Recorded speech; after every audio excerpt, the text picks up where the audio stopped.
Hey everybody, apparently I have a lot to say today.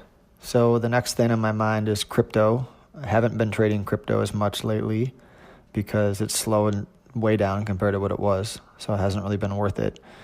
Couple thoughts I'm noticing. Monero continues to be pretty strong versus everything else. I'm interested in that.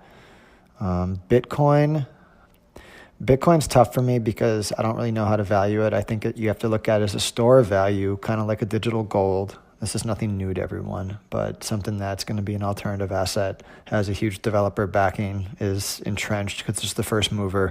But Bitcoin right now sidesteps the problems that the others are having, and especially Ethereum, which used to be my favorite, is having a huge regulatory problem because right now there's all these subpoenas from the SEC and everyone's scared to put out an ICO because they don't know if they're going to get in trouble or not, which slows the entire ecosystem down.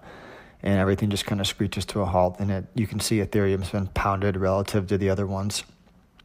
So right now I like Bitcoin better for a trade because I think it's starting to stabilize, relatively didn't go down near as much in the last push.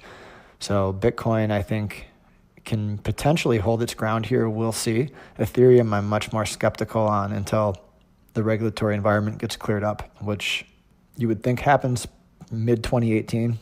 The G20 also has to weigh in, so I think we're going to learn a lot more, and I think crypto will be a better trade maybe middle to second half of 2018, but right now it's not like it was, which isn't really a shock. I just want to add a little bit to the state of the cryptocurrency market. I listened to a podcast this morning, Epicenter podcast, with a guy who's been testifying in front of Congress. And I think he's from the Coin Center. They're just trying to keep blockchain protected and used in the right way and not have laws passed that are destroying the technology. And it's similar to what I said last time, but it's interesting to me to keep up on this because I want to make sure there's clarity before I get stuck in an investment or something like that. So it's kind of basically where we're at is the CFTC is looking at what they can take and the SEC is looking at what they can take. And they're kind of going to split this up.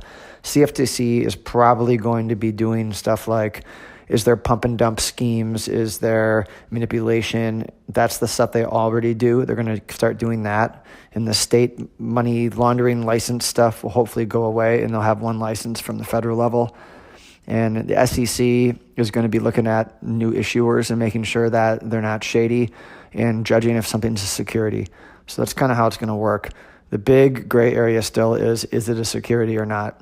It sounds like that's still to be worked out, so I don't really know what to say about that. But it sounds like exchanges, even decentralized ones who are listing stuff that's kind of in the gray area, they might be asked to delist those or get shut down. So if you're listing Monero and Bitcoin and Ethereum, you're definitely going to be safe because those things are big blockchains that aren't tokens and they have their own code. And not that the tokens don't, but it's different than a security. So those are okay. But it's still to be shaken out on that front. So the way I'm looking at it now is we're kind of neutral. The best case scenario, everything goes as it is, not going to happen. The worst case scenario that everyone's fearing, probably not going to happen. I don't think the SEC is going to be backward looking and go back and try to undo everything and shut down everything. Maybe they pick some spots to do that. So that's where we sit right now. And some congressmen were really friendly about it and think we shouldn't regulate it, and others think it's a scam and it's the opposite. So I think sticking to my original position, the big coins like Bitcoin, Litecoin, I think are probably better here because of that. Ethereum itself is okay, but the stuff that is written on it is potentially at risk, so that hurts the price of Ethereum. That's how I'm looking at it for now. I'm staying away from Ethereum until this clears up.